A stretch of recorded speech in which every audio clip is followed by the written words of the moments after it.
അങ്ങനെ ഞങ്ങൾ മസിനോട്ടിൽ നിന്ന് ജീപ്പ് പിടിച്ച് വിഭൂതി മലയിലേക്ക് പോയിക്കൊണ്ടിരിക്കുകയാണ്. പോകുന്ന വഴി മാനിനെയും കടുവേനെയും ആനേനെയൊക്കെ കാണിച്ചു തരാമെന്ന് പറഞ്ഞിട്ടാണ് ചേട്ടൻ ഞങ്ങളെ കൊണ്ടുപോകുന്നത്.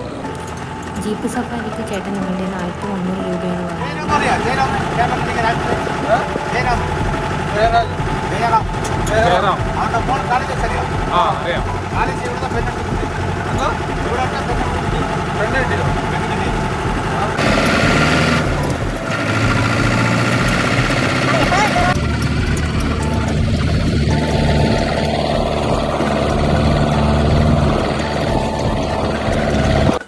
അങ്ങനെ ഞങ്ങൾ മലയിൽ കയറിക്കൊണ്ടിരിക്കുകയാണ്.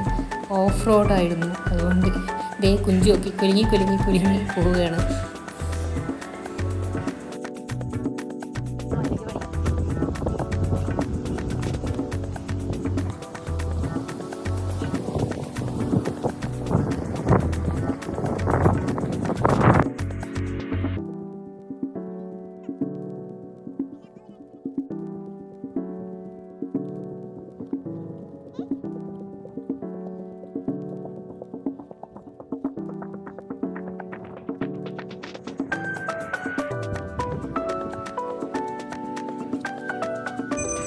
ഇതാണ് വിഭൂതി മലയിലെ ഒരു ചെറിയ അമ്പലം.